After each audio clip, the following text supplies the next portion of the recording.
Oh, yeah. Ready for roll call?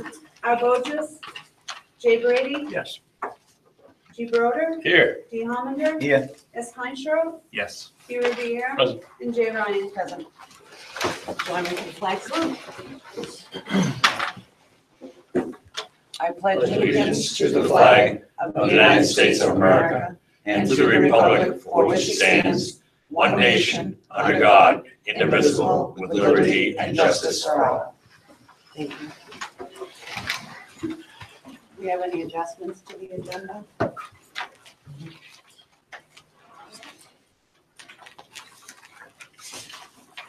And we are ready for our student rep report. Elijah, you have it? Would you like to copy?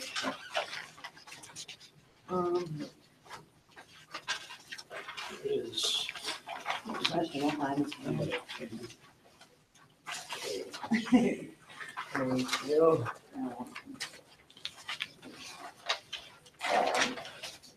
Okay, so basically I'm asked to kind of go over this real quick and then answer any questions you guys have. Sure. So, when we were doing the board report, so the first thing was communication, and we thought communication within the school was pretty good. Obviously, we get an email every day with a bulletin, and we have Spartan Spotlight, Spartan 101 weekly to give out information. So basically, if students don't know communication and stuff, then it's mainly on them. Again, like own your learning, that's a big thing the school is focusing on this year. And communication outside of like the public and stuff. A new class called Publications with Miss Lufkin.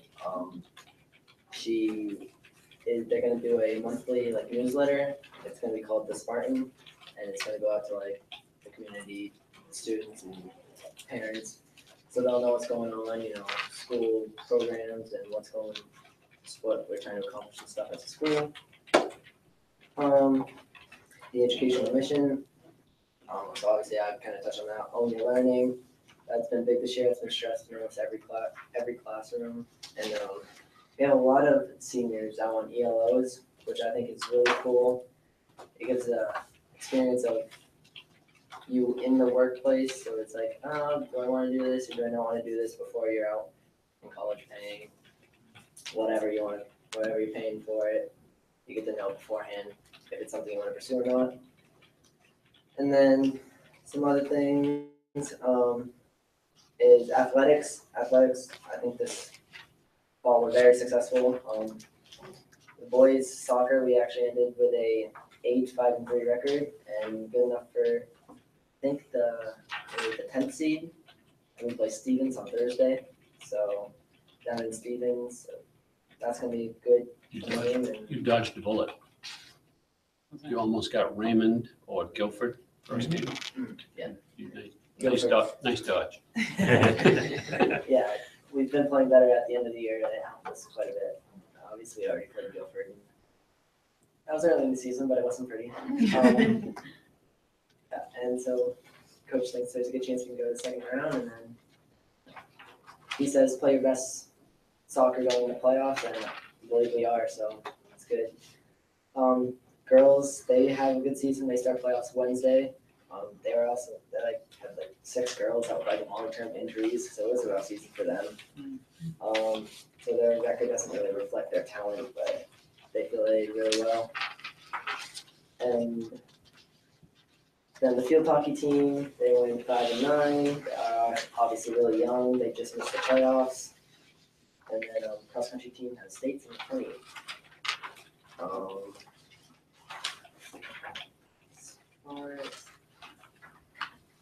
And I think the first time we had over here, we said the school is being very student-centered, and I believe that's going to keep up. It's very on yourself, very there's a lot of freedoms, and I don't feel like anyone's taking advantage of it. I feel like it's worked really well.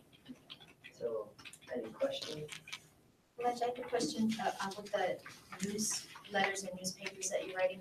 How are they gonna be distributed to families and communities? Is it gonna be through an email blast or? I believe, all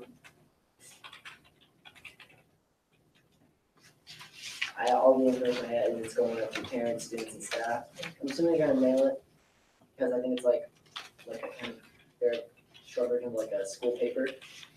It's gonna be something like that. I would think they're gonna mail it and hand it out to the students. Might be an online link, Thing that's too, something they yeah. can put up to the website. Sure.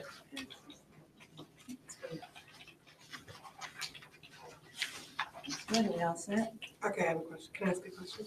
I'm a guest this evening, but I have a question with regards to seniors on ELOs. Do you have numbers about like how many seniors are doing that or? I don't have numbers right now, because, well, a lot with the ELOs is, some will be going out like on second semester, Okay. some are going now, and, Mr. Curtis is still like trying to get more kids into ELOs, so it's.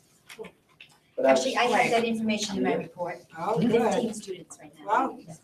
So, yeah, I did notice a lot of kids going in. I'm pretty sure I'm gonna be starting an ELO soon. I've been talking to Mr. Curtis. What's yours gonna be? I was looking into sports management. I obviously take sports management with Mr. Curtis, and he's like, hey, we have some cool ELOs you'd like to try with this. I was like, I'd definitely be interested, so.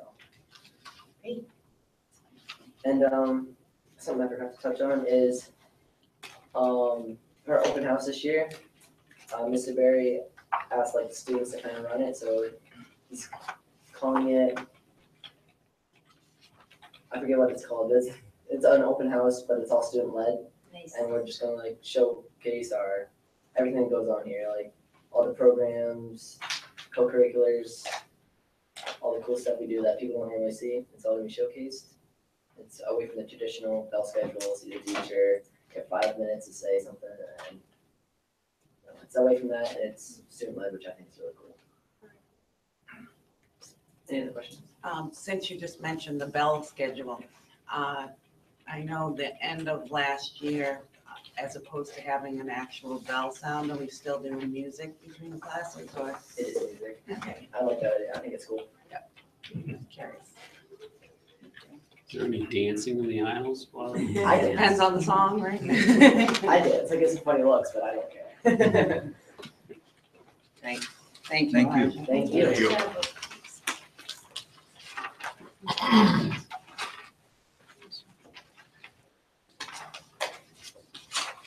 Could I have a motion for approval of the minutes from October 10th, 2017? So moved. Next second, Second. David and George. Anybody have any questions? Are we ready to vote? All in favor? Opposed? It's unanimous.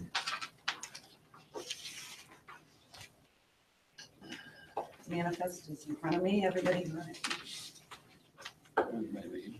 What about me? And public input? Did you mention the golf champion? No, actually, no. The golf Do you want team, no, the golf team finished runner-up, and then, the top 14 go on to individual, like, meet of champions, and Braxton Brown won won that golf championship, so he's the Division 4 golf champion. With a combined score, I forget what it was, I think it was a 159, because they take what you shoot the first day of the team thing, and they take what you shoot the next day. And he shot an incredible back 9. He started off shaky, but I'm not a golf person, so I think he made par on the back 9, all of them. And so he really, I don't know what that means. he really earned that. You did good. And the other thing was that he mentioned the field hockey team as being young, but the thing that they did do was they were tied for 13th. And we thought 15 went, but it turned out they take 70%, so it was 14 that went, and they got bumped down to 15 when 14 go. So they were really close to not having any subs and having suffered some injuries and that sort of thing. But anyway, I didn't hear him say the golf champion, and that was kind of important. Thank you. My other concern is that I saw you were voting on an addition to the Article 7 here for motion 7. I saw you were voting on An amendment to the on charge the- of and the, in addition to the athletic council, and I have some concerns about that, because I don't think facilities was, I know that facilities wasn't in the original charge, and I don't know that it has a spot in this athletic council. If you want to go forward with what you feel they need or what they want to do, we have a facilities director and we have a facilities committee. And I don't think it would be taking away from the focus of I think it would be taking away from the focus of the athletic advisory council. There's a lot of stuff to go over with, because as we discovered, it's scattered all over the place, and we're trying to put it into a concise and understandable, and so that everything agrees. And there's a lot of work to be done on that, but facilities, when I heard that there was a young speaker from the high school at the Rotary meeting who expressed concern because he felt that there were a lot of people out there doing a lot of things to help benefit, volunteering to help benefit athletics and make the grounds better, that he felt sad that nobody, so few of the people really understood it. And as I'm looking at this list, I'm thinking kids aren't the only ones, because it's clear to me that, that some of this stuff is near completion or in the works, and it would really be a better thing if they worked through the athletic, because that's what we had to go through. We have facilities and all that. It really doesn't have a place in here, and it replaced seeking information from the participants. And that's my other concern in this council, is that they're stressing confidentiality, and I just can't go, I don't think it has a place there. We're supposed to be seeking input from the public and finding out what they think the main concerns are and what they have to address it. It's public, it's issues, and I'm never gonna stop talking to people out there. There's no need for confidentiality. We aren't talking about people. We shouldn't be, and we aren't. We're talking about issues, we're talking about policies and that sort of thing. Like just this week, we were talking about the drug and the alcohol thing. So I want people in that field to say, what do you do? Is this fair? Is this, what would you say has the most impact? What would you do to make an impression, but not stomp them into the ground? That kind of thing. I'm never going to stop going to people and asking them. I just don't think that kind of stressing confidentiality has the right meaning there, because I think we really do need to talk about what are your main concerns? That's what I ask people. Okay, what are your main concerns with athletics? Because athletics, as you all know, is a very, very hot topic. And every time we get into something, they show up in droves. It's like, I keep telling my friends, it's like trying to navigate a minefield without getting blown apart in the process, to get people to, to get a coherent and meaningful policies and meaningful, it's really important that we stick to the focus of the thing. And I just don't think facilities, I think it takes away from that, and I hate to see you pass it, but.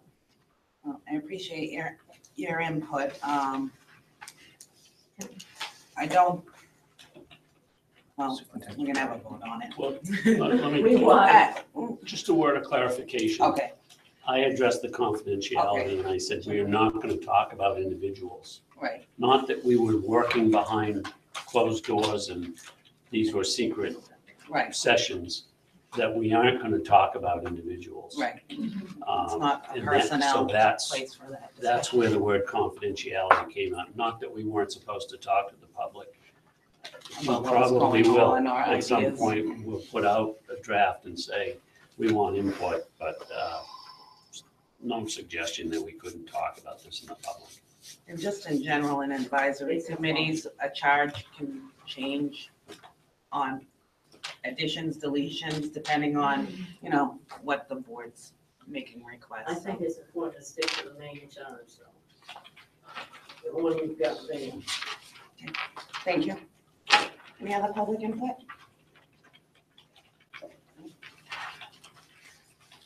Superintendent's report. Sure, I'd like to start with our systems of care people, and Brent is going to introduce them. We've been hearing a lot from Brent over the last year, and finally, here it is. That's what I was gonna say. This is the last time you have to hear from me, probably. So I love handovers. So thank you for putting this on the agenda. I think it was this is probably the fourth time that I've come to the board to talk about, the possibility of system of care grant, and then announcing the news that we were actually one of the 3 districts in the state that were received that funding through the state and the federal government and the state. And so tonight, I'm just going to introduce the people who are going to be running this for us. And I'm here to support that, obviously, still. But Kelly Dussault will be presenting. Kelly is our grant manager, and she started officially July 1 and has been extremely busy in the last, 3 months? Yeah, so it's been a huge, and what we're finding is the state as well is learning what this federal grant really requires. So we've been learning along with the state people. Kate Clark is a fast forward wraparound facilitator, and her role is working with families who need a level of attention and coordination and facilitation that can't be offered in the traditional system. They'll be able to talk a little bit more about that. It is a system of care, which I always introduce it as systems of care, because in my head, I think there's multiple systems. The reality is a system of care has a bunch of other subsystems that operate from underneath all that. So I'll let these 2 talk to you, and I'm going to hand it over, and then you can listen to them going forward. Thank you, Brent. Thanks, Brent. So we have a little slide presentation. If you guys don't mind turning this way.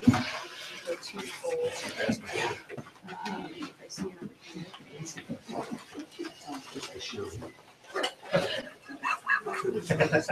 here. Pass these out. This is just gonna mirror the presentation. Dave, Randy, I'm too far that way.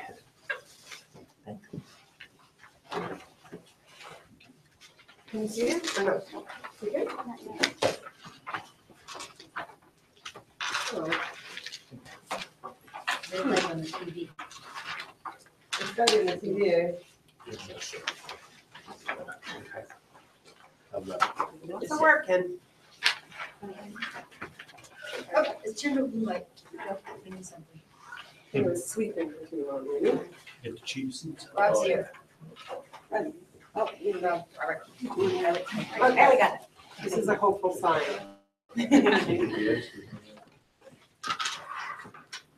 I just want to thank you for allowing us this chance to do our presentation.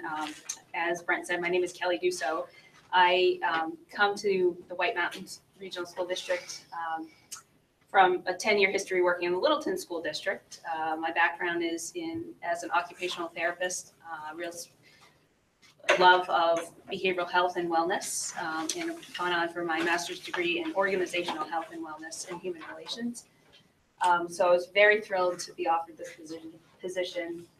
And as Brent said, it's kind of been a boot camp, over the last 3 months, really kind of getting up to speed. What does this grant mean to our district, and really what is the work we need to do? You're probably familiar with the grant. It's really looking at the sustainability and the expansion of a system of care in our North Country, particularly around those entities that interface with youth and families around behavioral health and wellness. Behavioral health, as many of us know, used to be sort of termed mental health, still is in some capacities, but our real mission is to shift that to a wellness focus and really kind of reduce stigma and really bring some positive attention to the need around behavioral health and wellness. So one of the big things that Kate and I have been doing over the last couple months is really some marketing of what is this grant and real promotion. So as you'll see here, we had a press release done early September. It was in all the local papers, and that it really just outlined what the system of care grant is, what it looks at. One of the big highlights of this grant was creating our community management team. And that really is where the work will be driven. So the grant was issued through the New Hampshire Department of Education, through the federal SAMHSA, Substance Abuse Mental Health Services Administration agency. But the intent of the grant is for our school system, as one of the systems, to work alongside our community partnerships. So it's a little bit of a different model where we're not really solely school focused. We are school and community focused, and we really want to understand the needs of youth and families within our larger community. So we created a community management team. We've had one meeting. Our next meeting is this Thursday at the Whitefield Town Office Building. But at our first meeting, we just wanted to highlight who was represented in this meeting for community partnerships. Does this represent everybody who's on the committee? No, we invited over 40 community players, and about 25 people showed up for this meeting. So It's a really good turnout. it was probably the best community management team turnout in the system of care grants within the state, from what I've heard. So our next meeting on Thursday, I do believe we will actually have even more representation. I was just gonna add on this slide, I don't see it, but White Mountain Mental Health was actually represented as well. So I just wanna let people know that, Good, yeah. that they were a player there, and as well as Hamanusick Mental Health Yes, you're Services right. as well. Yeah. So it was a real broad-based medical community, and So they didn't sign in. yeah, they probably Just did. kidding. They probably did. No, you're right. White Mountain Mental Health to change their name to behavioral. Yeah. Yeah, that'd be great, or Yeah. the NAMI folks to change instead of mental illness, mental advocate or something like that, so. So we did have a great representation. We had the police department there. We invited juvenile justice and DCYF. The meeting date did not work for them for this first meeting, but they definitely have interest in being on this team. One of the big pieces that we are looking for is the family voice and the community voice on this team. So we do have someone from the community that will serve as a family member that will be at Thursday's meeting, and we kind of open that up to anybody that's interested. And eventually we want a youth voice on that team as well. But I think just to go back to the press release, that's the good news, that we're actually like doing the work. Now we just don't have the grant.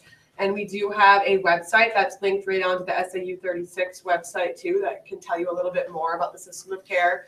And we have some more materials to hand out to you today. And we plan on having regular articles written and posted to the website and disseminated through. So we already actually had our first one disseminated this week through the district-sponsored Facebook page, the White Mountain Regional District-sponsored Facebook page, as well as our district-sponsored Twitter feed.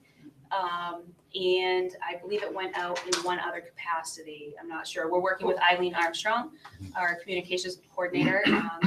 So we do have our first newsletter out there if you're interested in looking at that. It is on those sites. And Is the it newsletter- possible to get the board on that distribution? Yeah, that'd be great. Yeah. We're happy to do that, yeah. Yeah, definitely. That would be And- great. Yeah, that's a great idea. And we actually, the article actually focuses on this month, like some feedback that we got from parents and families when we went to the open houses with regards to like, how is this going to affect me and my school and my youth? And so that was like the most popular question and a great question. And so we took the time to address it as best we can.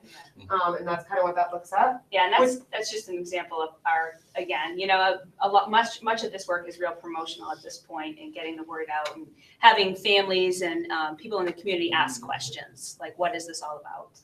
So this is just another example. I'm assuming the board, would you all be okay with an email with that And newsletter? just a link to wherever it is. Great. or the- Okay. Great. We did some promotional items, again, just to get the buzz of what we're doing, people to start asking questions. So we have our little bracelets, and we're gonna pass out keychains for you. You'll see the bag actually has the White Mountain Regional School District logo on it.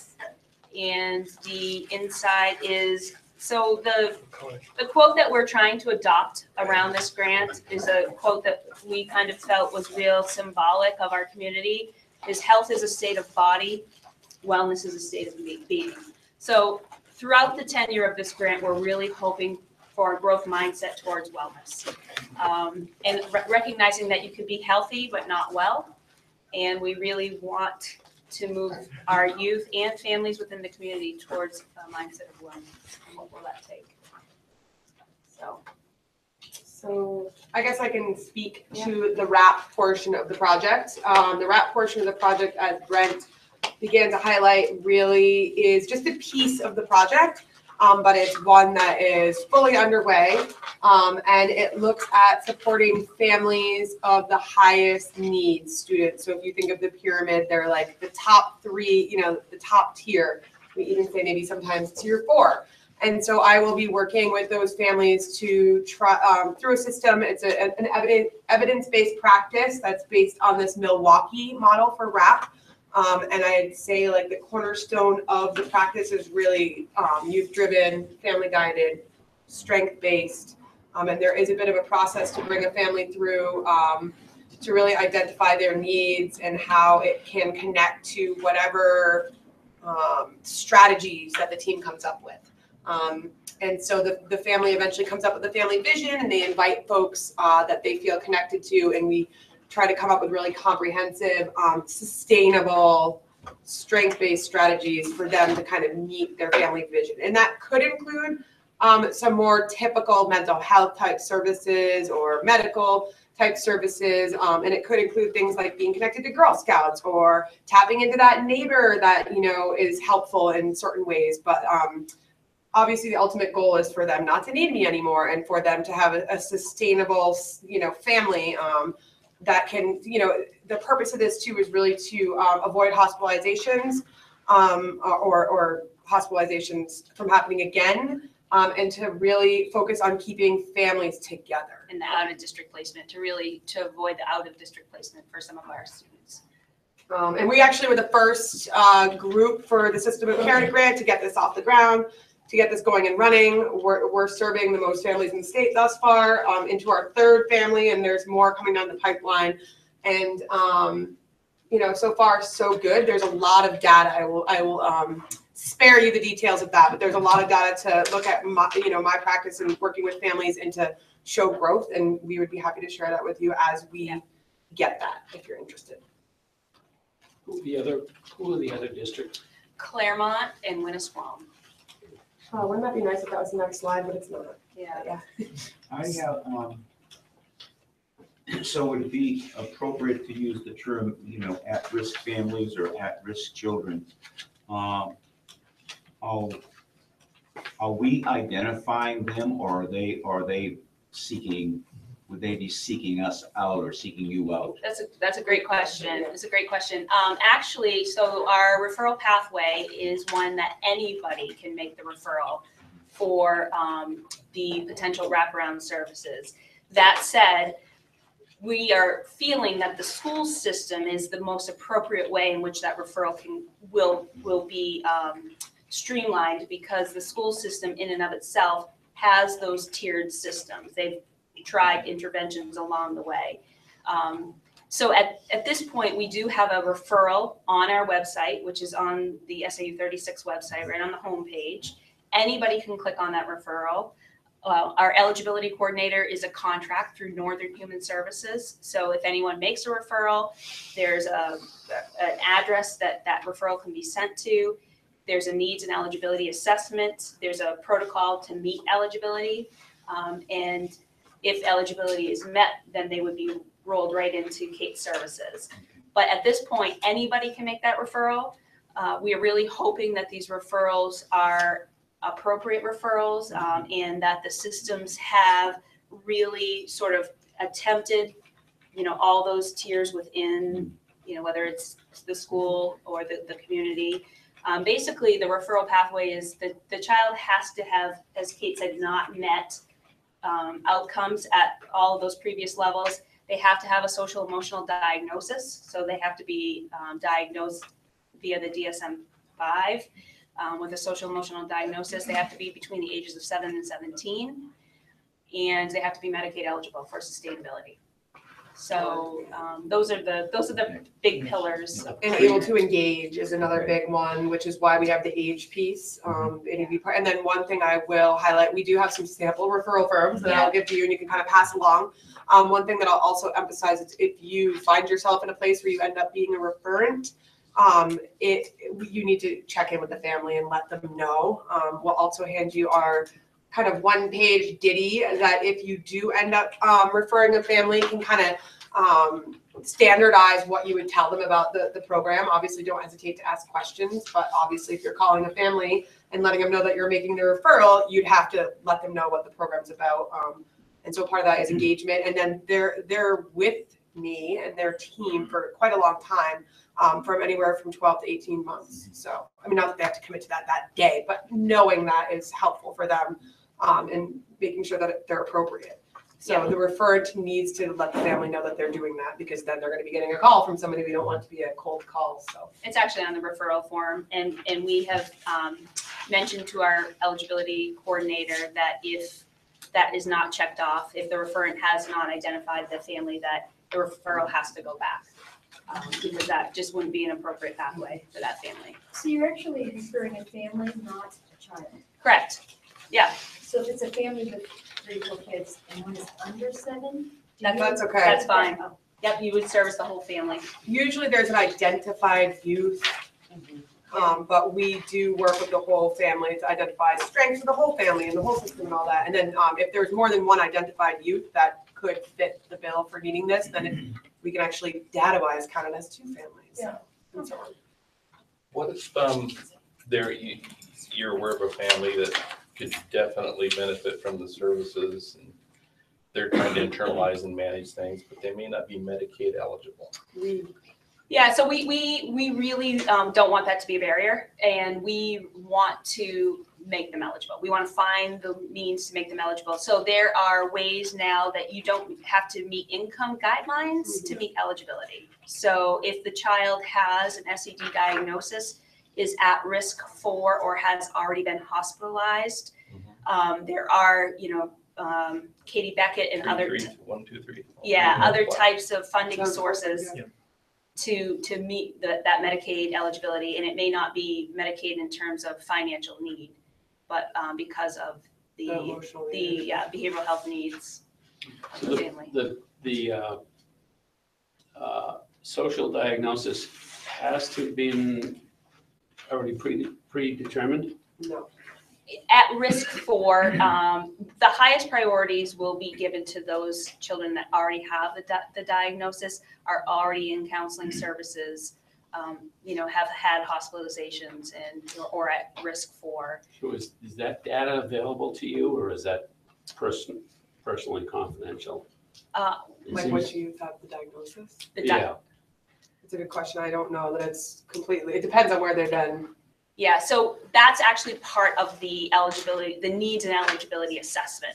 So if someone makes the referral, it goes off to Northern Human Services, who is serving that capacity for needs and eligibility. They, as part of their interview, they have to ask that question.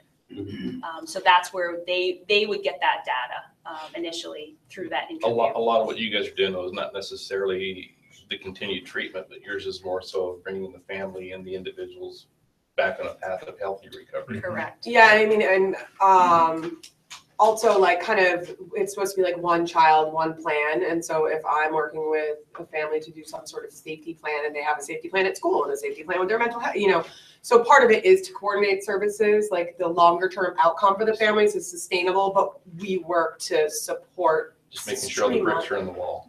Yeah, and like whatever makes sense for them, and I had asked that question too about, do we have access to this data about the SED piece, and I was worried about that. And then you said something that stuck out to me with regards to chances are, if they've gotten to this level, they've not had success so many times that somewhere along the way they have some sort of diagnosis to at least fall under the umbrella, which could be, Were you asking if we have a pool of all kids diagnosed with that or something? It just seems like that would short circuit the identification of those in need. Well, it's a, Is and if it that might be a data was HIPAA available. thing too. Oh, for sure. Yeah, there's a lot of confidentiality. We've had to sign a lot of agreements, a lot of data sharing agreements. We've had, our legal team look at them. And so, yeah, there's a lot of confidentiality pieces in place for this work. The And other the families piece, sign a ton once they're on board. yeah. The other big sort of philosophical piece that I take from this is that, we're working, Kate's job particularly, working with the neediest youth and families in our community. And right now, the system is often working against them. I mean, they have, this system they have to work with, mental health system, educational system, juvenile justice system, whatever it may be. And the work through the System of Care grant is really to help break down those silos, to make connecting these dots for families and their youth easier, more manageable, so we can move towards that hope and wellness. And I feel like that's kind of our overall mission, with System of Care, is really breaking down the silos, allowing ourselves to be vulnerable a little bit and pair with another agency or pair with, other people that do this type of work. It was interesting. We sent out a Google survey to our community management team asking what their individual organizations or agencies' mission was. And we took everyone's mission, right? And then we're attempting to do this Wordle. And it's very interesting that, 15 different agencies represented, our missions are all very, very similar. So we're all doing very similar parallel work. And now it's just kind of opening that up to, can we do this more collaboratively and seamlessly for families that have the greatest need? So the other piece of the grant, the big piece of the grant, is these are the 5 goals. These are the 5 elements that we're being charged to look at over the life of the grant.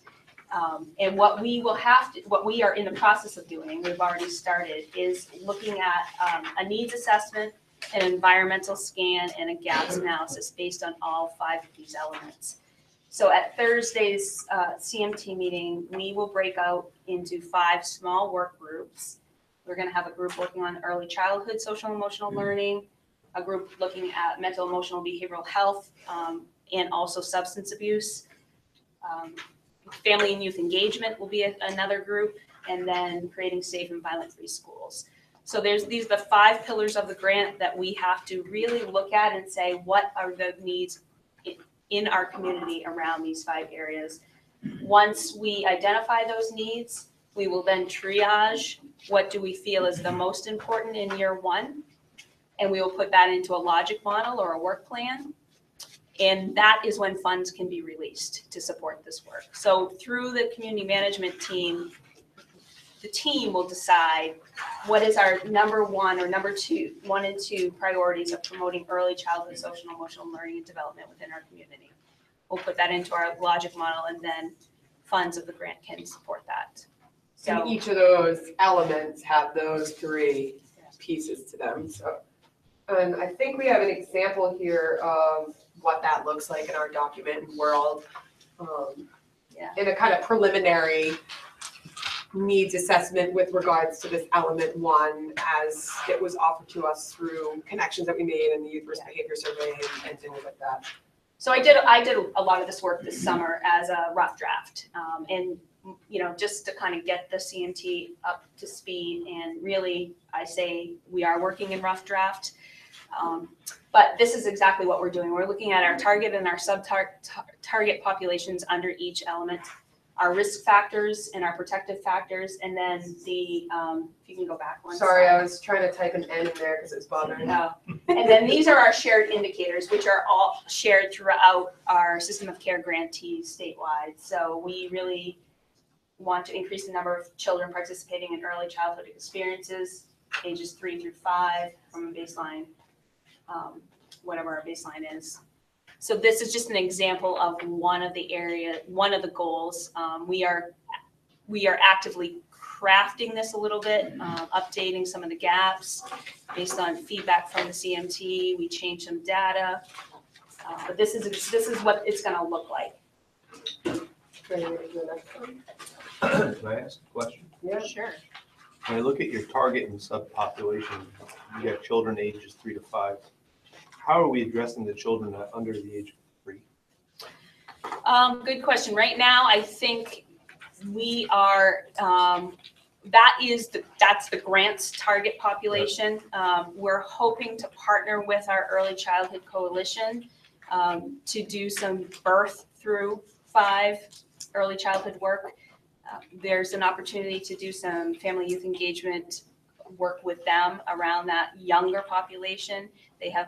There's a grant source through the Early Childhood Coalition that may partner with us to look at the 0 through 3 population. But because 3 is our catchment area in public school, the grant was funded through the Department of Ed. That's where we're starting. But I like that that doesn't mean that we couldn't through yeah. one of those elements in a creative way. If we're looking for engagement, that maybe we would, they're only going to be able to engage at this age family-wise if we look earlier. So there could be some. And I think what you're trying to do is being able to give services as the students are getting ready for school. Mm-hmm. It makes sense because we want them ready for school. Right. But if we wait until they're age 3, obviously you folks know. Personas developed. The persona, the menu's already been set. Yeah. Okay, the menu's set. And now we're dealing with the problem. Yeah. Can we do something prior to reset the menu so that when they hit 3, they're not. That's always been the $1 million question in Yeah. child psychology, though, is how you identify that birth to 3 population. Oh, you can identify them, Randy. It doesn't take, that's not rocket science. You can identify them. Maybe. have them It's within the maybe family. what services Yeah. do we Some have? ways. Because I was here age 3 is when we started attacking this. Well, if we can attack it before then, we might not have the issue of age 3. But Yeah. Yeah, I agree with you. And I think that, so much of it has to do with education. And if we can, we can target families as a whole and start educating, even during pregnancy. I think that's huge. And I think by linking in with some of the families in the RAP program, we will see, Yeah. yep, and we'll be able to make those connections, and hopefully that could be a way, to support youth that are under 3, I think. By supporting their systems and families, and maybe by making these connections and having conversations with the community management team, some people who are working with 0 to 3 will say, well, we need to go over here, you know what I'm saying? But that's a really valid point. And this is just the environmental scan. Who are our current players? What do they offer for resources? What are their current funding streams? Because again, after this 4-year grant is over, we want sustainability. So we may have to tap into other funding sources outside of the system of care grant. Their current policies, technology and systems integration activities. So it's really looking at this very holistically, collaboratively across all partnerships, and really how we can move together to do this work with a sustainable focus. I just want to get a verification. If I read your last slide right, about 48% of our Head Start or our pre-K students have an IEP. Is it not 48%? Oh, you're talking, you got, you got 56 slots, 57 slots, 58 slots. And you've got 23 kids that are being supported by an IEP. A lot of the IEPs in preschool are Speech and language. speech and language, which So that's they, worth maybe disaggregating out. Yeah. and they, Okay. correct me if I'm wrong, but Well, I they, mean, it Yeah, that's leaves a very false perception that we're not a high-risk area, we're a bomb. That's a good catch, though. I mean, and I think it would be okay to maybe disaggregate what types of IEPs, if that is, that's a valuable, I didn't know that, so that's Yeah. helpful for me.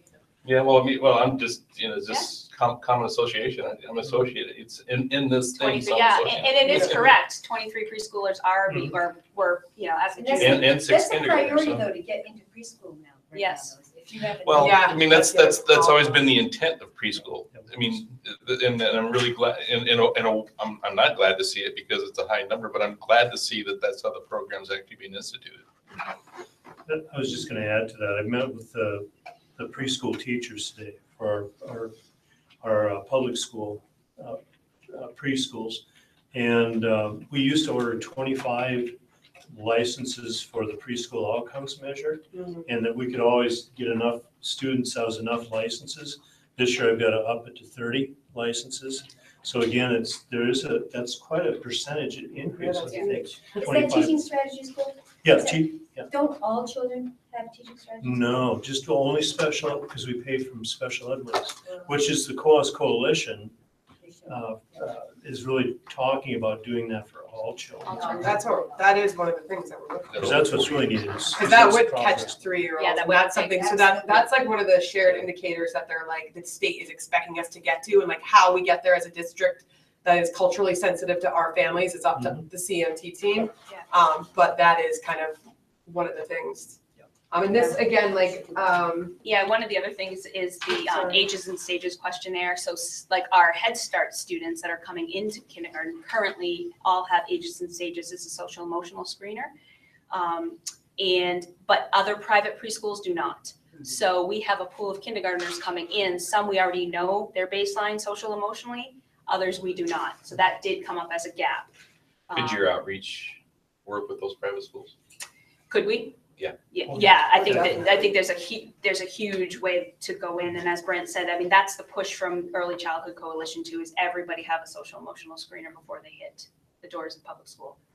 and by breaking out into action groups, for the elements that, those folks will really be able to focus on that instead of doing everything with everybody, I just think the earlier you catch it with your data, with your analytics, the quicker you're gonna come up to your root cause areas. Absolutely.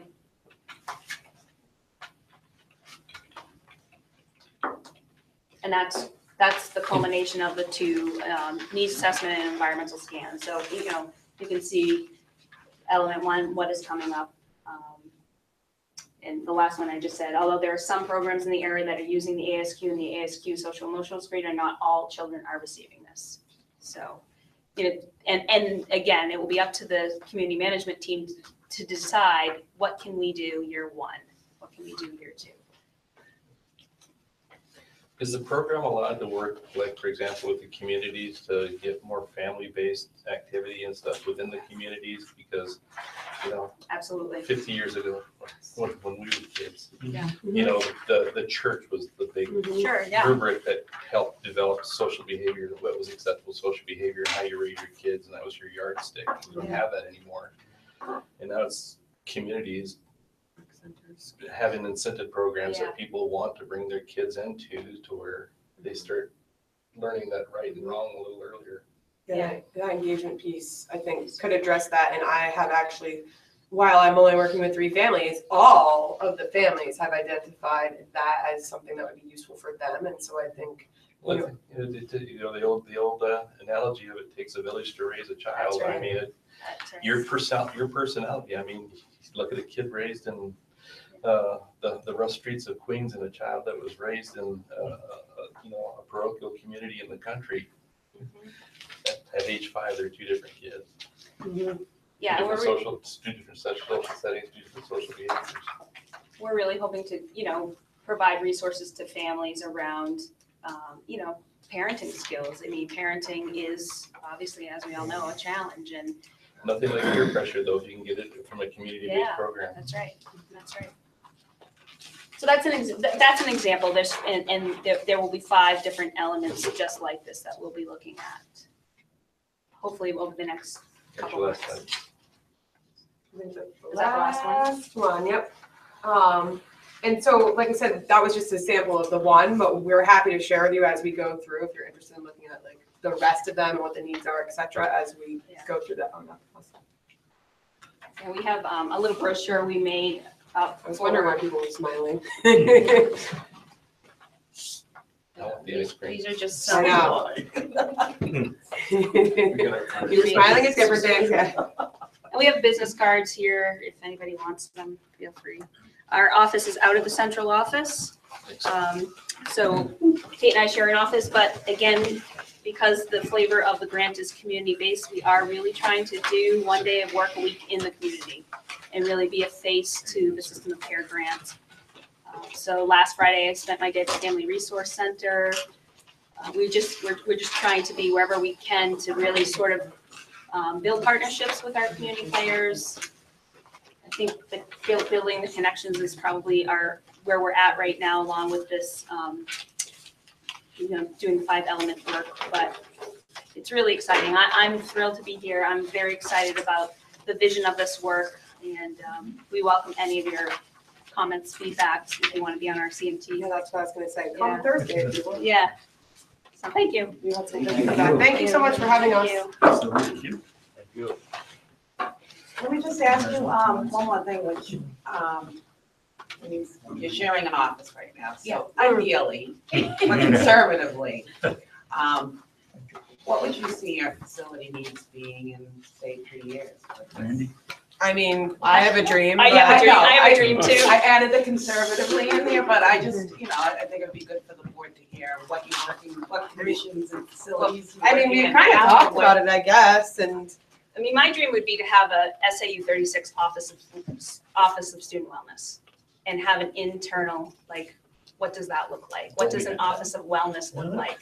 And this would be a piece of it, but really targeting all youth, all families, all adults that interface with youth. So the clinical psychologists, Need the social workers, and all those People, Or yeah. maybe even the people that we're working with through the CMT, having like satellite office hours or having like a hub and like having massages after work for staff. But you know what I mean? Like you could like contract in, you could have wellness days. There's so much, and once we get through this like needs and kind of heavy stuff and we can really get into the exciting part, then it's strength based. Like I feel like a lot of what we showed you today was like, oh, the gaps, the needs, the doom, but like the goal is to have the whole grant be strength-based and positive and proactive and so. And really interestingly enough, as I said, I spent Friday with Family Resource Center, and it's a very rich organization that very few people. Yeah, well, it's Berlin-Gorham, but they have a satellite in Lancaster. And they were basically saying that many people don't even understand what they have to offer. And so one of their thoughts, which sort of mirrors ours, is a one-stop shop. Yeah, one-stop shop for families and youth. So could they come into our schools 1 or 2 days a week and work alongside, whether it's our social workers or, us or whoever it may be. But so families just have easier access to all the resources they need for parenting, doing right by their kids. Or since we're going to the community in our schools, then maybe the students gain the skills that they need to access that's not in the schools, but they have the skills and the scaffolding to seek that out. As a holistic. That's our dream, right? Well, It's not right. I'm very excited about this program because I think it's a tremendous need that we have, and I think this is certainly, going to help, move in that Thank you direction. for your support. Yeah. Yeah. Awesome. Thanks. Yeah, we've had great, wonderful support. I mean, Dr. Anastasia has been our biggest cheerleader. Brent has been our second biggest cheerleader. It's been wonderful, and we really appreciate that. And it takes, as someone said, it takes that village. I mean, both internally and externally. But I already feel the paradigm shifting. I really do, and it's very exciting. One of a friend of mine just the other day mentioned something, and the name of the company came into my mind as you were doing your presentation, and it's called Service Link. Does that ring a bell to you? Yes. Basically, what they do, which is my understanding from what my friend told me, is that a family member or whatever might have a disability. They might have obviously like low income or this, that, or the other thing, and they act as basically like a one-stop shopping. That's exactly for it. all that reach out to for fuel assistance or whether it's Medicaid or For seniors. For seniors. It's only for Service seniors. Link I is- don't know. I don't know. No. I'm not Then Vermont sure. has good old 211, so that exists in just Vermont for all. Right, so it kind of reminds me of this a little bit, where you're getting a centrally located, but your outside resources, there's so, where you're saying with the mission statement, you're pulling it from all these different companies or organizations, and everybody wants the same thing. It's all very but- similar, yeah. But one person in a family doesn't have the means to know what to do. That's or right, how to get that's that right. information or that help or those resources. Yeah. What is the, who's the funding agency? Who's the Some federal agency, So- I'm guessing. SAMHSA, so it's the Substance Abuse Mental Health Services Administration. Wow. So really looking at substance and mental health, behavioral health. So the New Hampshire Department of Education received the grant through the Federal Department of Substance Abuse and Mental Health. And we were one of 3 recipients in the state. So is it your guess that they're looking for a better way, that their money isn't being spent effectively or being used? It's not as effective as it could be. Yeah, I think that they've seen a trend towards very expensive care, inpatient hospitalizations using the emergency room, out of district placement because of behavioral issues. So I feel, and certain pockets of New Hampshire have been targeted more. I think the North Country has seen a lot of that.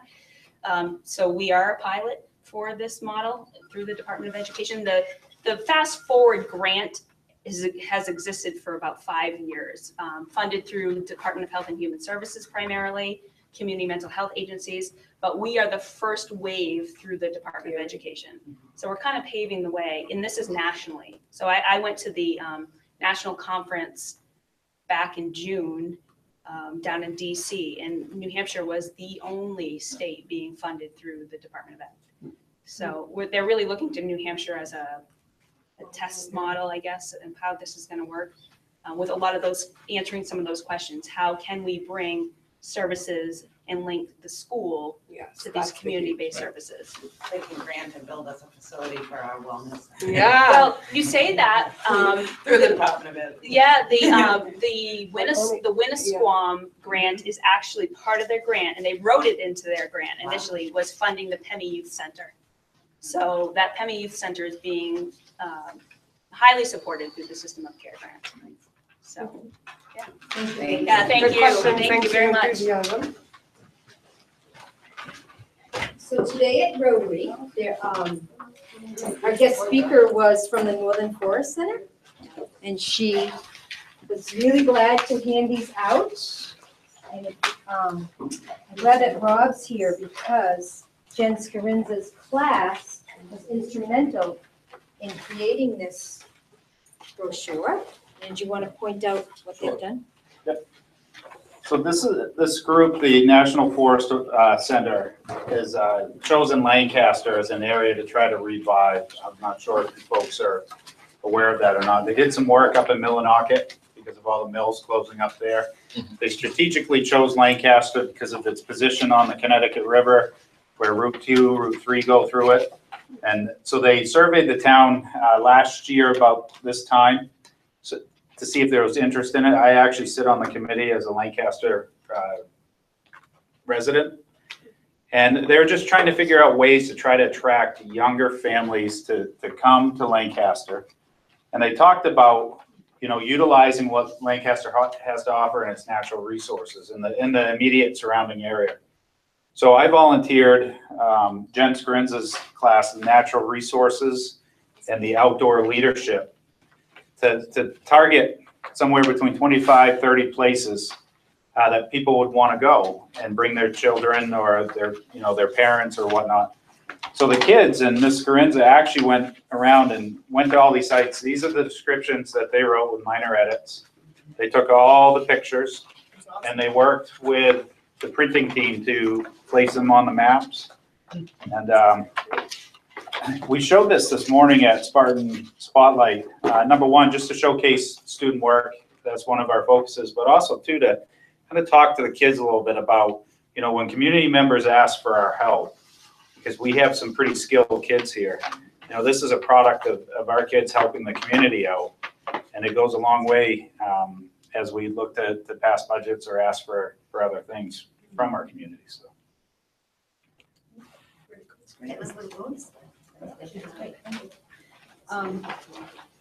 So in my report, if you have that, you'll see things that is. Thanks again. Thank you. I did get the enrollments for the kids in grades 1 through 5 at Jefferson, what school they go to. So the principals have that data, and we're going to be working starting next week for staffing models, et cetera, next year. The DOE is gonna be coming to visit us on November 27th. And they're gonna do a board presentation on adequacy aid, stabilization.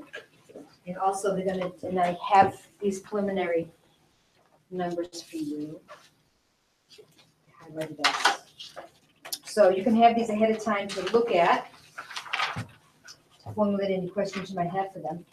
Now, I'll advertise it broadly so that we can get the selectmen here and anybody else. So this is just, what came out October 1st. I highlighted that. Do you need one? Arlene, do you want one? No, I didn't get one. Thank you for Thank you.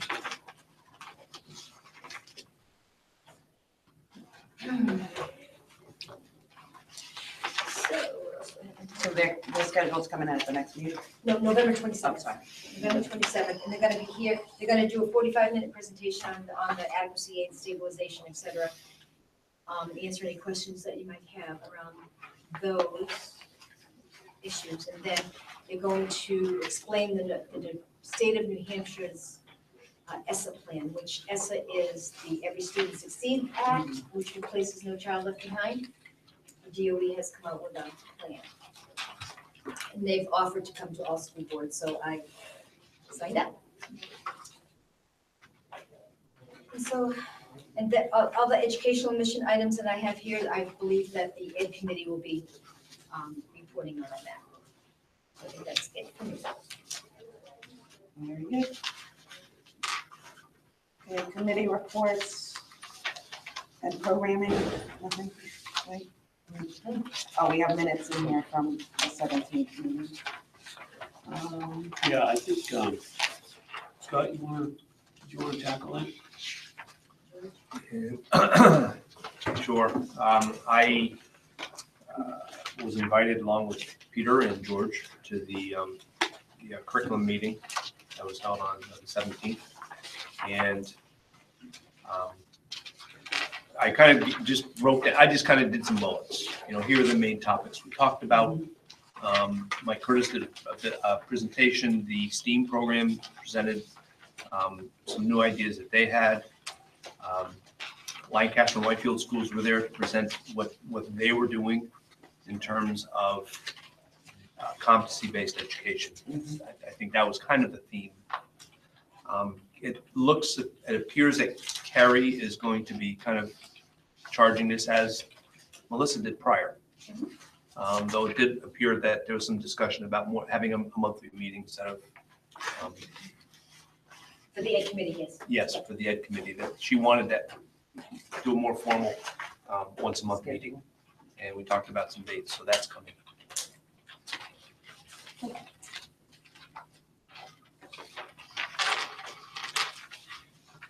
And facilities. Yeah, we met last Wednesday. Yeah. And we had a long agenda that actually we got to fairly fast. Because we had another meeting, personnel meeting after.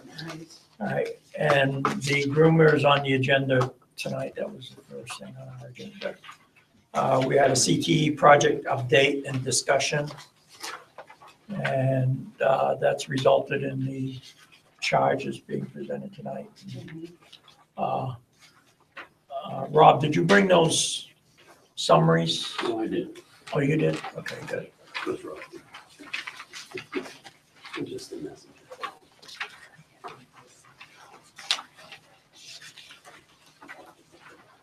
Anybody else want one? Yes.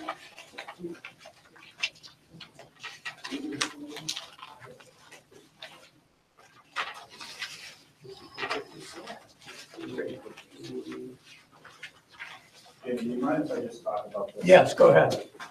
So the Valley Bresinger document that you just received, I wanted to get a copy of this to you folks. The facilities group received this binder on June 22nd. The only difference between the one we received and the one you have is they took the dollar amounts off the copy you have for public presentation. The reason being is when LaValle Bressinger, and specifically Lance Whitehead, works with schools. He kind of looks at the economics in the area, he looks at the scope of the project, and then quotes these out. He wasn't comfortable with us posting this exact one because Hudson's going through a project that their numbers are double, triple the cost. So he really didn't want us kind of publicizing that. Oh, they've got it. What's Till that? now. They've got it. I'm gonna be watching this. Okay, we had a But there's discussion. no other language or sections or anything. We had a discussion about this. We also had a discussion as to where we're at, and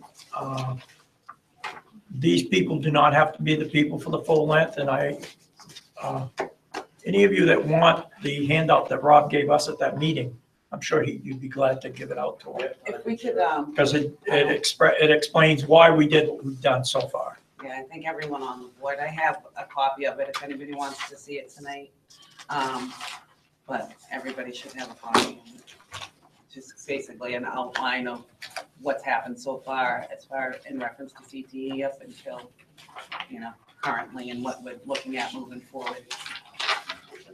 Well, I think the most critical piece or page in this whole thing is the timeline. There's actually a published timeline in this, George. I know you have some questions on that. What they present as a Suggested. desired target and the steps and stuff. And I think the work that once you guys get your committee assembled, get some catching up to do. Well, last year, we did a lot of the work that's supposed to be happening now with program evaluation. And, as a result, we reduced from 10 to 6. Next year, we'll go to 7. And we're just exploring to make sure there's a survey that is being developed right now to talk to the kids, talk to the community about potential other programs that could be added. And then we'll take all that information and work with the committee that is being proposed. So you can take that copy. Thanks. And once you receive this, if you have any questions, don't hesitate to contact me. Thank you, Ron. Yeah, if you could get a copy to Scott and Dave, because they're the only two that don't have a copy of it. Of this? No, of No. the summary he made for us at Oh, the meeting, Facilities. right. Yeah. because it explains, I think it's a lot clearer than. Okay. Okay, and then we had discussion on the central office site, where that would be. And then Bill updated us on everything that's going on. I mean, with we need probably a new sander and plow for winter plowing. The pellet boiler is still not up to the way it should be. And then there was some, under the Alice training deficiencies that were discussed, and mainly that was locks on doors, and that's being addressed. So, at both the high school and Whitefield. And then there was discussion on the capital plan for 2018, 2019. And I think that's all, unless I've forgotten something. Well, we did ask for clarification. There's supposed to be an updated forestry plan, and whether that's going to include timber management plan, whether that's going to include a harvest this winter or not. We don't know. No, you're saying no? Bill? No. I have not heard of that. Oh, okay. Don't feel bad. That's a better George, no. you had a question? I do. Sorry. No, I have not heard that. Okay. All right, George has a question. In the manifest, there was a payment made to Yetton Associates. Was that for the engineering for your generator? To help the pellet boiler work I'm better? not sure about that one. I Yeah. didn't notice that one. Wasn't that last year that we did that? We did that was last year that we did the study. We had yet to do the study. I don't know what this payment was for. Well, I haven't heard anything about what they recommended for a generator, if any. Yeah, they did recommend, because Where it are you came in at? over Where are you at on that? He's got your answers right there, Yeah. sir. I met with some of the folks from Siemens. And as far as the generator goes, I have said, and I have taken position that that generator needs to come with Siemens price tag. They need to fix this boiler. They did not do it correctly. They did not design it correctly to handle our situation. So I have sent the message, that generator that will support that wood boiler needs to be paid for by Siemens. Now, they're gonna talk to me probably before they're done, but I have put it on their plate.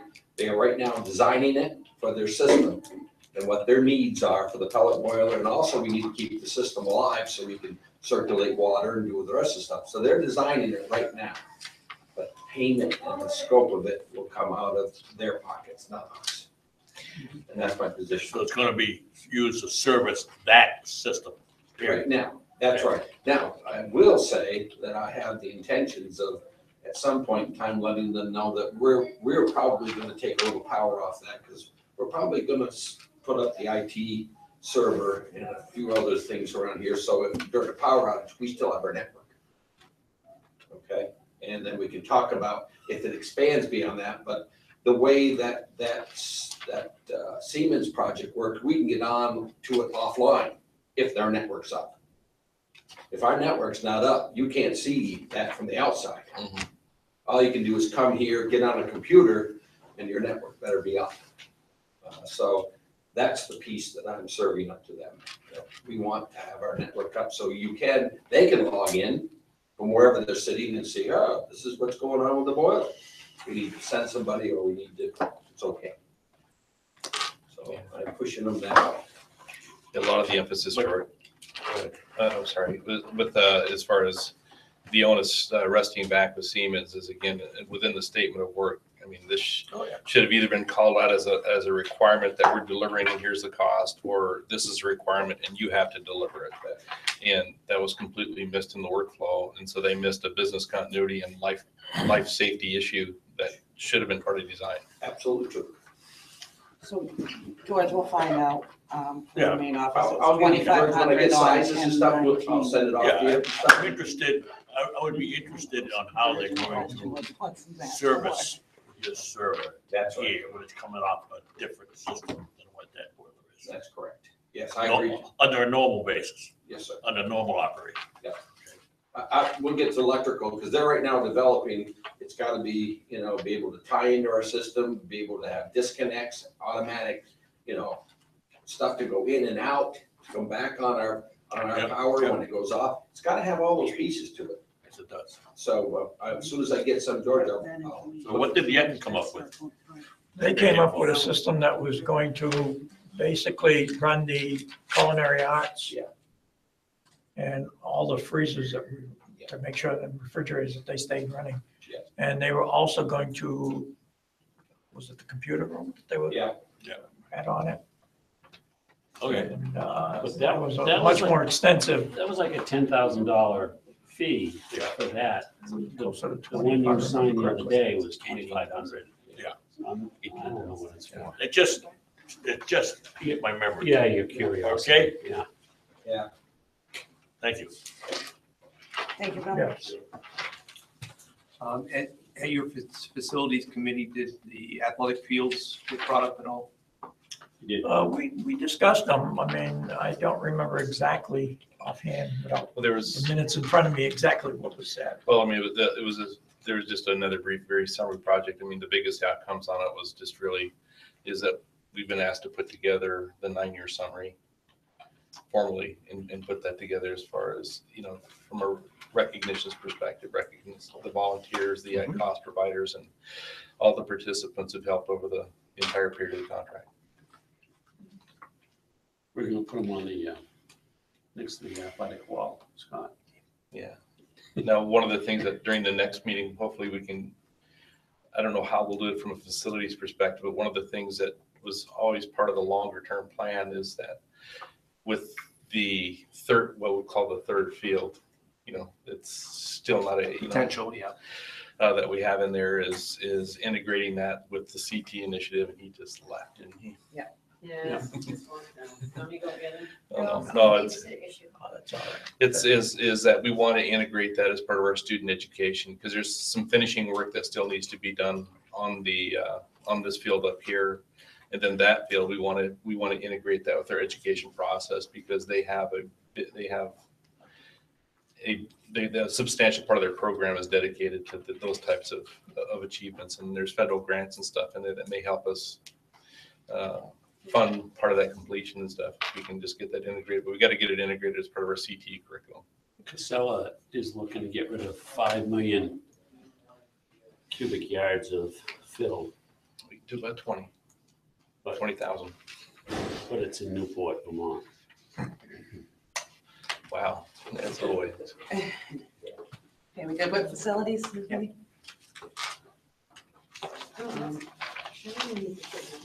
Personnel, And we need a lot more. we're currently in meetings with support staff and negotiations. And working on contracts in general. Policy, we met tonight. You also have a second read on the policy that's on the action agenda item tonight, the social media policy. We already had it approved, but you have to wait a month, and then we're bringing it back for second read and adoption. That's an action item. Going back to personnel, we meet tomorrow, right? Yes, 3:30? negotiations. Yeah, support staff here. Or is it 24th already? It's going fast. Yes. Okay, so, policy will schedule again, but, when we met tonight, we, discussed the concussion and head injury policy and made some amendments. That'll be coming to the next board meeting for amendment. Okay, safety. Meeting on November 3rd. Thank you. Just an update on that. We have started doing the safety analysis and tours of every facility. Okay. We started here, Gary Brown, Tim, myself, and Cindy Golden have started to make the tour. So everybody beware.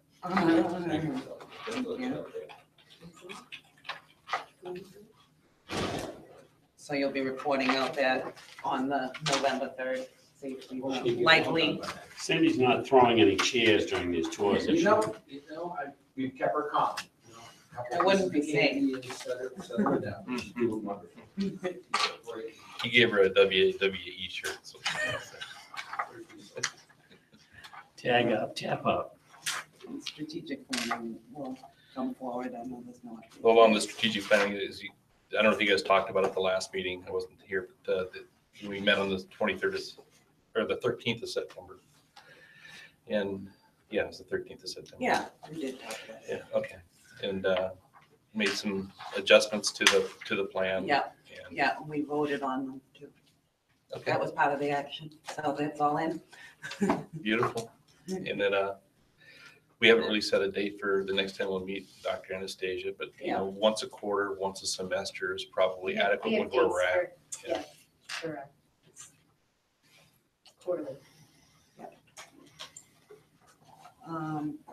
Advisory committees. We have minutes of the athletic advisory council in here. Do you want to speak to that, Scott? Sure. Included in the minutes, Brent Coble is the vice chair, so he was kind of charged with creating the minutes. And each there's 4 groups, so each group sent their discussion to Brent, and Brent printed it out so that you can peruse. Obviously, one of the things that we as a committee were looking at was the athletic policy, the athletic program in general. I think that was what kind of came out as why you're here, because we asked everybody, why are we here? Yeah. Well, we're here to better the athletic program. And looking at the charge we were given by the school board, we created some committees. 3 of the committees were very easy to commit: the mission, K through 12 integration, and the policy. Those are very easy. The 4th charge, which was, this sounding board, wasn't really a committee, quite frankly. Even though that's what we're doing, is we're grabbing, community members to come together to look at this issue. And so we looked at what we were missing, and that was a committee just to address facilities and future needs. And when we talk about facilities, we're not talking about just the third field out at the athletic field. We're talking about athletic facilities at all the school district buildings, both indoor and outdoor. Naturally, that's an area that needs to be addressed whenever we're looking at athletics, is athletic facilities. And so as you'll see, what we're going to ask for the board to amend the Athletic Advisory Council charge to include review existing athletic facilities of the school district, and in doing that, determine needs for the future. Just makes sense. And then also included in that, as we're looking at building needs, we're also going to address the honor wall and create a criteria for having your name placed on the honor wall. Because right now, there is no criteria. It's kind of at coaches, principals' discretion. So we wanted to kind of clean that up a little bit. And as Todd and Lindsay are here, I think a perfect example of the need for looking at athletic facilities. When we had the middle school wrestling program in the past, we would hold it at, well, we've held it at many places. We've held it here at the high school. We've held it at Lancaster Elementary in their cafeteria. We've held it at Whitefield at the stage at one point. Last year, there was just some, I think, confusion as to where it would be held. The program was eventually held up here, and the practices were combined with high school practices. And I think we all recognize having 5th, 6th, 7th, and 8th graders practicing with high schoolers is not a good idea. And so this year, to be more proactive, we met 3 weeks ago with the middle school administrators, and we really talked about where could this practice be held and where are all the available areas. Whitefield really doesn't have an area. Lancaster does. We do here in the cafeteria and possibly the ROTC room if it was available. And so when we look at facilities, that was a perfect example of, as we are running an athletics program and as we want to make it better, we also want to be aware of the facilities that are available. And it just makes sense. So we'll be addressing that as an action item. In our feeder group discussion, we've got all the rec departments represented. And it's clear that Coloneltown has a definite advantage. They've got a dedicated space to do basketball. Whitefield, you have to fight for time, and it's basic. The time is scheduled out. So when the rec program tries to schedule the junior high girls, the junior high boys are already in there. The band is in there.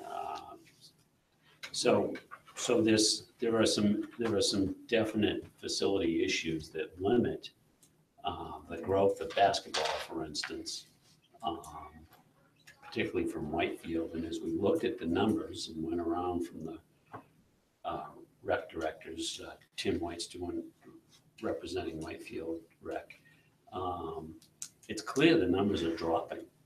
Participation is dropping. So the notion that we're going to continue to support a top-heavy high school program without any feeder kids coming along is, it's a matter of time before the house of cards is going to fall. So the question is, how do you do the feeder program? And what they're talking about is Eddie Wood is going to run a intramural, and he's going to extend it to Whitefield, and perhaps some of the games will be in Whitefield. So all sorts of contributors. The parents don't have the time to get kids to special practices. They can't get them from Whitefield to Lancaster. The Dalton kids can't get to Lancaster or Whitefield. It's just a lot of issues. So what we did talk about was trying to get all the coaches at least using a uniform coaching manual. So Eddie Woods uses, I don't really remember the name of it. It was just a bunch of letters. And New England Youth Sports something, isn't it? a high school uses something different, which is school-based. And in theory, the nomenclature should be the same, but you kind of want everybody on the same page so that third graders here become seventh graders playing on a junior high team. They're getting the same. I mean, it'd be like if we were teaching French and then asking everybody to speak German next year because they're at the high school. So one of the other issues we talked about was how do you boost the enrollment? And making a pitch to Lunenburg was a real strong point of view. Trying to convince them that they ought to consider us as a sending district, and we ought to be recruiting them heavily. So there's lots of issues for feeding programs, but a lot of interest in cooperating and doing the best we can to put things together. One of the things that our student rep mentioned tonight was about some different groups and organizations looking at facilities. So I don't know who we have on that advisory council for students or whatnot, but when you invited us to the Rotary meeting too, on the back of one of the pamphlets, there was about the fundraising for the Booster Club here, and that's been for years, so I don't know, just throwing it out there for the advisory committee that, within that subcommittee of facilities, all those things, He's on the committee. because that was the first time I ever saw anything about that, but here they're promoting and advocating and trying to raise funds for a track that, it's obviously a dream. Nobody's even saying. But we should all be on the same page, is my Sure. point. And I think one other thing to address was the confidentiality piece. Whenever you're working in committees, of course, while the committee's working, we want to keep the work within the committee. Obviously, Can't do that, everything, Scott. It's against the law. Randy, let me finish. If the public wants to come, they can come. We're working with the committees on whatever the facilities committee is going to be Right. working on facilities. The mission committee is going to work with the commission. So that it works effectively, we want to be able to work within the committee and then bring it back to the full committee to Right. talk about, to present. And eventually, obviously, of course, everything is going to go out into the full community. We're not trying to do anything in secret, and we're not. We are just trying to be efficient and effective in our committee work. And so that's kind of where we're at with that. I mean, I think we're talking about a couple of different things here in relation to that confidentiality, because I think what maybe Arlene was talking about earlier, it was, you were saying that there was a lot of stress on confidentiality and whatnot. And I think when the committee started, which is my understanding, of course, I'm not part of it, so I don't really know for sure, but with people speaking about personnel is basically where we're talking confidentiality, and that's just a no-go anywhere outside of the And public. that's And that's absolutely acceptable, but understanding. as a public body. Right. Being tasked by this board. Yep. They can't conduct business in confidence. We don't. Right. Period. And they don't. We don't. I mean, that's what I'm saying. We're talking about two different things here. If they're breaking down into I don't think Scott's saying that the public can't walk in and listen to them, and that they're meeting privately, like I under think the that's guise exactly of. what he just said, that's what they prefer to do. No, it sounds to me like they're breaking up into subcommittees and groups to focus on certain tasks that they're charged with. What we don't want is people leaving a committee and maybe not happy with the committee's decision and polluting it out into the open before we as a group have had a Right, chance. nothing's even been presented, and I mean, Exactly. basically the bottom line is any recommendations that come from the advisory committee, because we're not gonna sit here and dictate what nuances, what people are Not gonna say. disagreeing at all, but I mean, it's just the same Yeah. way we've always ran our ad hoc or standing committees, is that it's done with full disclosure, they're done in public. We have notes. I think we presented minutes tonight with exactly what was spoken in the committees. And these are open meetings. These are open notes. I think everyone can read what was talked about. I think we're good. Well, everybody can read what we talked about in our committees from 2 weeks ago. So that's public knowledge. We're not hiding anything. Well, the actual conducting of the meeting, the public can walk in. They're Yes. welcome. They want I don't know to. why they would want, but. Okay, can I say something? Yep. On the facilities, if you're going to have that committee, one thing you should keep in mind, 6 years ago, we wanted to change the bleachers out here because of the safety reasons. And somehow or other, the wrong amount of money was given to us. So we never got them changed. That's right. And we did a Band-Aid issue by fixing them, but we were told that this would have to be done.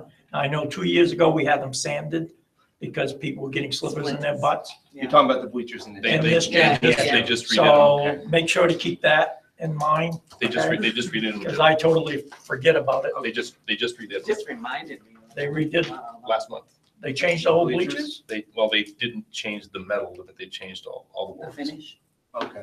As long as they're safe, that's all I, We'll. because they weren't safe Splinter 6 free. years ago. Well, a few more games will be splinter free. Wear your asbestos pants.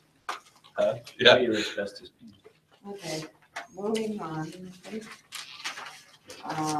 Any unfinished business? I don't think we have any new business. To go home. Okay, well, move through this agenda. Action. Could I get a motion for action agenda item 1 to accept the following resignation? Michael Whalen, assistant principal at LES, effective October 24th, 2017. So moved. Second. That's Jim and David. Any discussion? How come? He's got another job. Personnel. What about his contract? He's breaking it. I think that we need to not talk about this in public. All right. Sorry. Well, I have a question too, so should that be non-public then? If it discusses employees, we If should, it's personnel, yeah. we can table this Accept and or go into not. non-public and then It's come up back. to you. Yeah, so. We have a non-public session tonight, and which does include personnel, so. Okay. If you don't want to vote now, we can table it. You want me to No, make a I'll motion? to vote. table? I just have a couple questions, that's all. So I can be deal with it relative to in your vote. non-public Well, later on. well, that's the question. Do you want to table it now and deal with it in non-public later on? That's the question. Well, I'm saying, are the questions gonna affect your vote? No, Okay, no. so we're ready to vote. Everybody is ready. All those in favor? Opposed? So that's 4-2. To accept the resignation, do you want the names? Or no? No need them. Okay. Action agenda item 2 to approve the following early retirement request. Irvin Connery, tech ed teacher, Whitefield Elementary School, effective June 30th, 2018. I have a motion. So moved. Second. Jim and George. Any discussion? So if we vote no, he can't retire? No. I don't think that's gonna stop her. Early retirement, no? I don't want him retiring. He's good. Yeah. He's very good at He's- what he does. He's given a lot to this Yes, district he over the has. years. Are we ready to vote? All those in favor? Opposed? That's unanimous. With With appreciation. With appreciation for his Absolutely. dedication. Recognition. A lot of years Many here. years. Action agenda item 3, could I have a motion to approve the following amended school board policy, BDE committee and delegates? And this is just an update of what we've already done. So moved. Second. It's David and Jim. Any questions? All in favor? Opposed? It's unanimous.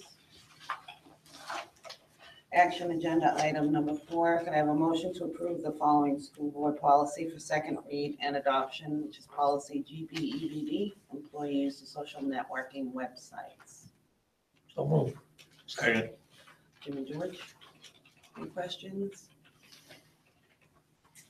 Ready to vote? All those in favor? Second read and adoption, unanimous.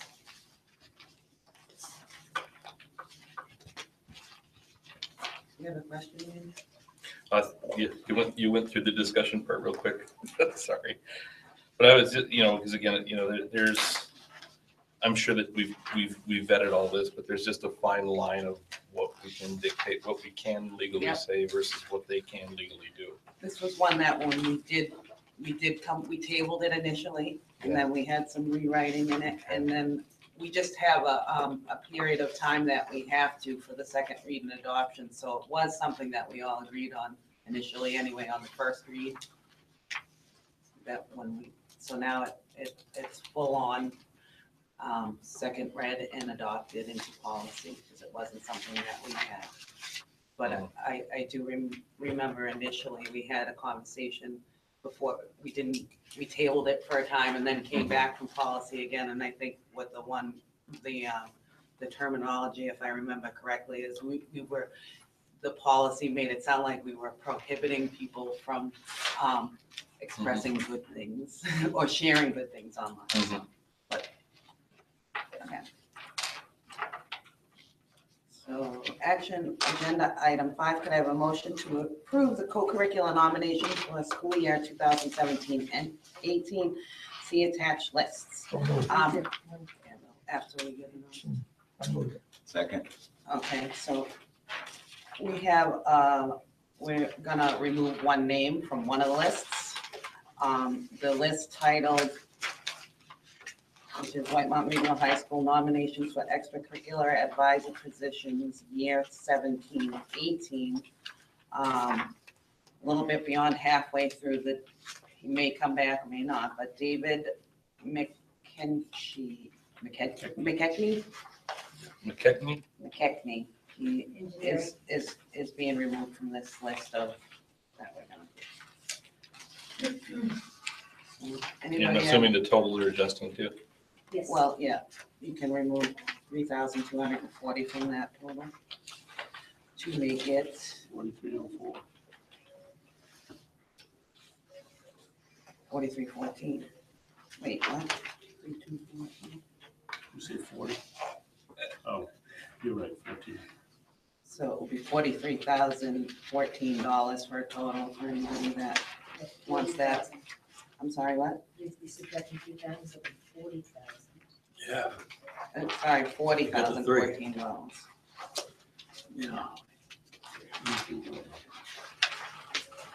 As amended with that one less stipend.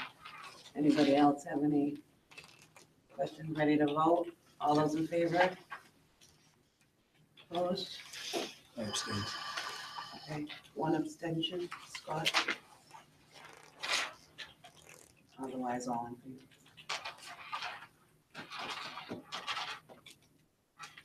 Action agenda item 6, could I have a motion to accept the Tillotson grant in the amount of $7,000 towards the purchase of a trail groomer and approve the transfer of an additional $7,000 from the Forestry Capital Reserve Fund? Total purchase price for the trail groomer is $14,000.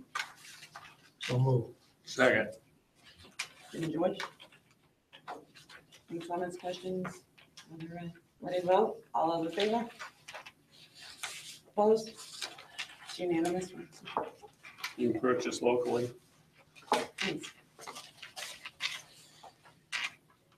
Action agenda item 7, could I have a motion to approve an amendment to the Athletic Advisory Council charge as follows? We need to review existing athletic facilities of the school district and determine needs for the future. Develop criteria for having name placed on honor wall at White Mountain Regional High School. So moved. Second. Scott and David, moved and seconded. Any comments, questions, or other? I got a question. I didn't want to bring it during the thing, but again, as I recall from the charge, one of the areas of the charge was to engage and identify challenges within the district. I didn't see any commentary or anything in the report on that, and I'm not hearing that as one of the charges now. Wait a minute, Something changed? I'm not sure. What do you- You go back to the charge. Yeah. One of the areas was to identify areas of concern that need improvement within the district. Relative to the athletic program. To the athletic program. It's part of the charge, yes. Okay, I didn't see anything on the report of that, and I didn't hear it mentioned as one of the charges tonight. Is this, Well, this is an addition to the charge. I'm just so talking about the it's- report that we saw earlier, they listed 4.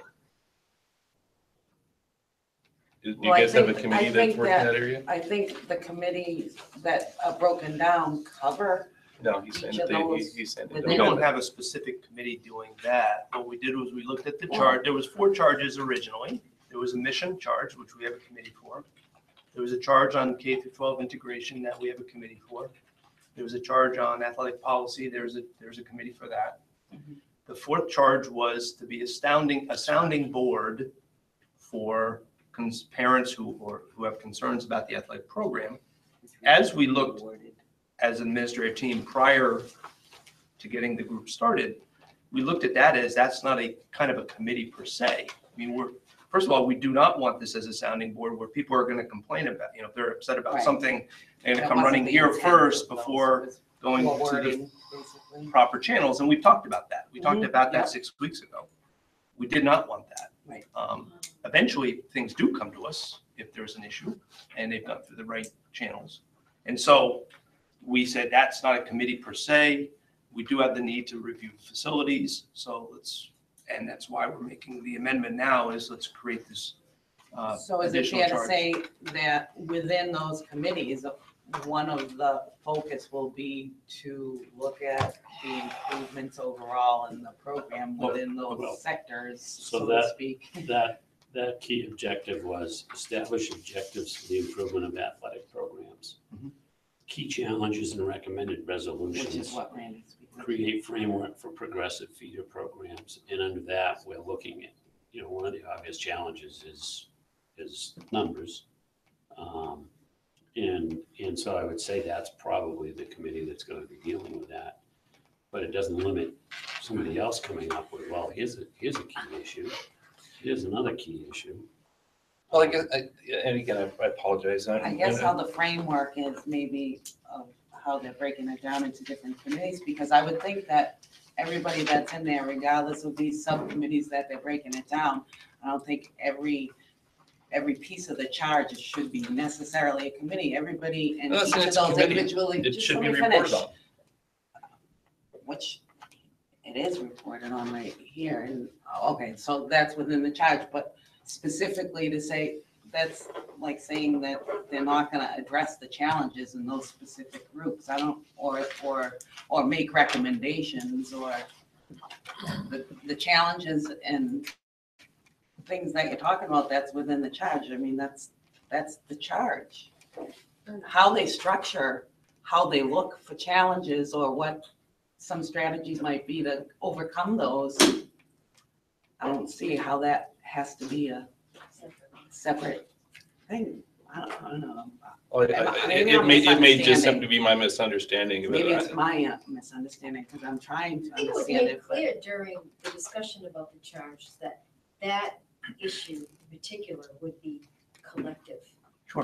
Well, yeah, I'm not looking for a specific committee. I'm just looking, it's not part of the report. There was no mention of any steps taken to engage with the stakeholders, right? There's essentially 5 stakeholder groups within the district.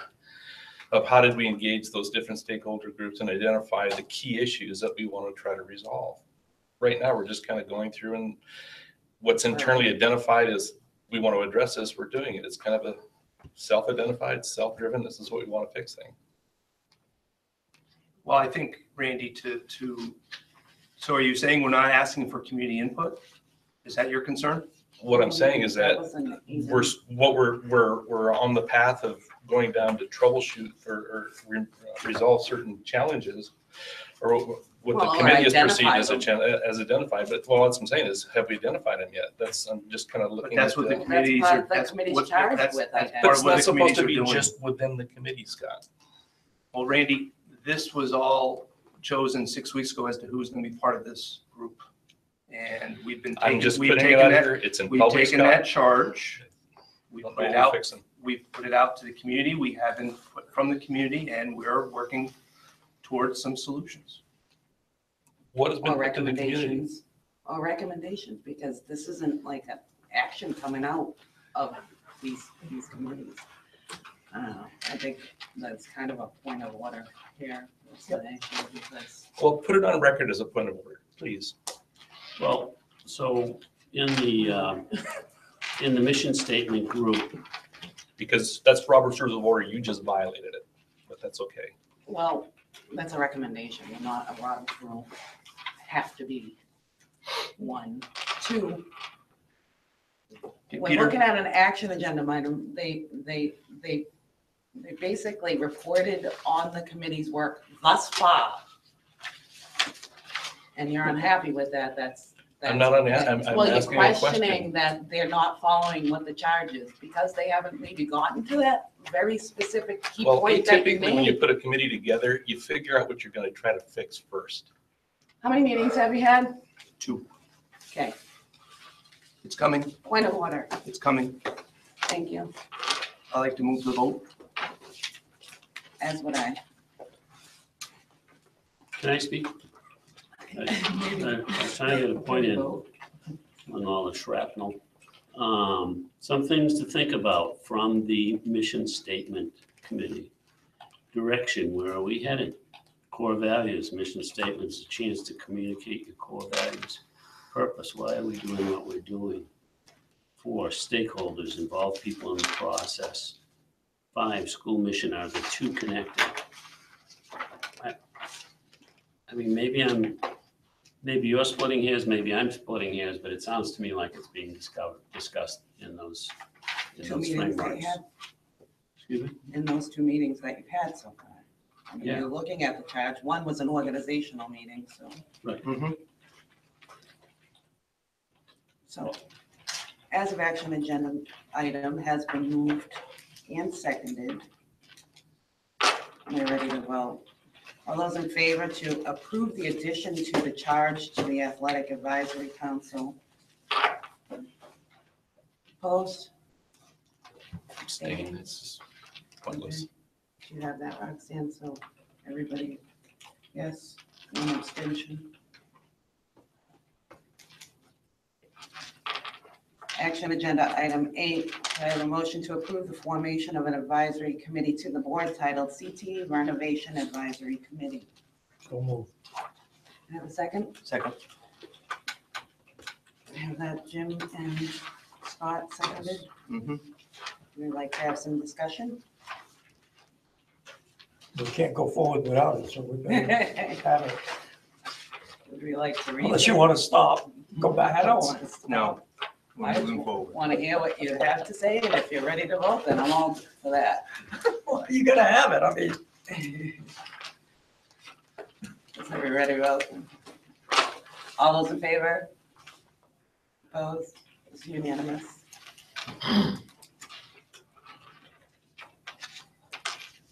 And have a motion to accept the charge for said CTE Renovation Advisory Committee.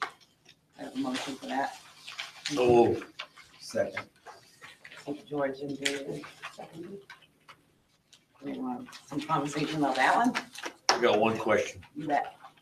If you get down to the bold type where it says, the second major paragraph, the White Mountain Regional School District CTE Director should provide the school board with a membership list of advisory committee members, not 4.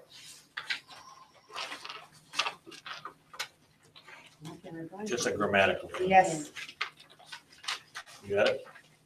Say that one more time. Well, the 4. the White Mountain Regional School District CTE Director shall provide the White Mountain Regional School District School Board with a membership list for the advisory committee. It should be of the advisory committee for approval.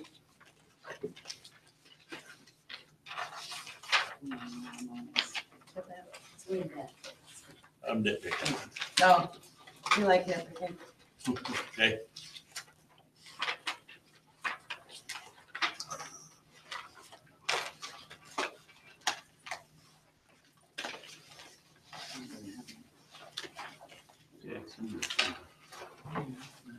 Hand it over to Marion, will you? Yeah, you have it, so that I can say as amended. Yeah, I always highlight it. Nick. Okay. Just a little dot right there. It's the 3rd paragraph down. 2nd paragraph. Second, yeah. Spelled the word of, that's all. Too many letters. Okay. Of. Doesn't make It sense to doesn't, me. yeah, you're right. I do that once in a while, so you'll know that I read this stuff anyway. As amended, including the word of instead of for in For. paragraph 2. Ready to vote? All those in favor? Opposed? Okay, unanimous. With the change of that word. Okay. Your public input, anybody? Wanna Speak again. You say the school board, school district staff, let's see, prohibited by employees, faculty, and staff. Are you seeing coaches as staff and faculty? Are you seeing? Well, they're part of They're the employees of the district. agreement, the And so they would have to go on this, and it really should be under, they would have to be aware of this too. And what's the, it's strictly prohibited, but what is the employees and violence policy? I mean, it's. This is the social media thing. Yeah. Yes. Oh, Yeah. yes, yes. Yeah, people were confused about where you were. What? They thought, they saw the list I thought you were in behind you. charge. Yeah, I thought you were No, talking I'm about the talking stipends about too. employee use Yeah. of, and I Yes. want to clarify that. They do. because They will. It needs to be addressed, some of this needs to be addressed in your procedures and policies, and I forget, one of the things that I have all concerns about is, that they aren't aware of some of these policies.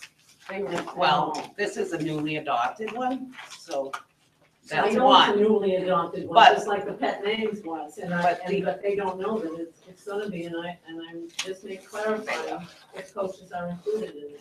Arlene, that's a really good point. Yes, Yeah. That's a really good point. as staff, they are And included then they in all our need to policies. be in this athletic procedures and policies, because they could face termination if they do it. Yes. And I believe that they probably should, especially if they attack other people. I'm sick of teammates going. But the other thing is, when I approach people and talk about athletics, I say, what are your tell me your three main concerns with athletics. Boom, boom, boom, and that's what we're talking about. I can tell you what they are, because I've asked so many people that. And those are the things that I'm talking about, that he's talking about, and that I would like to see too on this committee, so that they're addressed. The main concerns are repetitive with everybody. For example, it's always parents. And there isn't one of those parents that thinks it's them. But, so how do you address this? You know, these are the areas that need to be identified. They need to be put right out there. I know we're all working on them, but the 5 most should be identified right up front, and people, you should ask people that. Where are your areas of concern? Because I really think that, space should be handled by the building managers of the building, people in charge of the building. They need to return soccer, indoor soccer. It was part of the history that made soccer so great up at White Mountains Regional. Maybe one of the recommendations that would come out of the advisory, for example, Well, could I be a think it survey. needs to lead, not follow. I think those things need to lead, not follow. That's just my point. Thank you.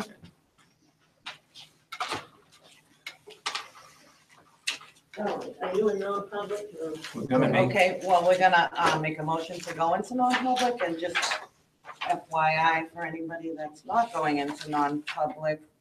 Get out. We will, when we, not you, Jim, you're coming. Not staying for the first one. Oh, it is. The first one. He is? He is. I was really easily talking to Ellen, but she's busy, so. Could I have a motion to go into non-public, according to, should we do them both at the same time? You'll be all right. Yes. Well, let's Never vote. broken. So non-public, are you going somewhere? We're not done. Sit down. Shut up.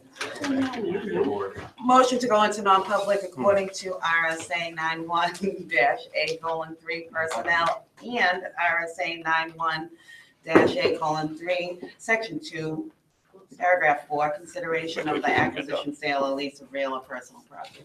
Roll call. You gotta move it first, so moved. Second. I saw that. That's really Jim and Peter. Now we can go.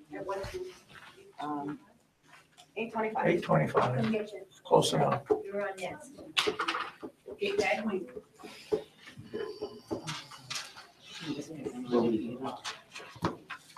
Thanks, Bill.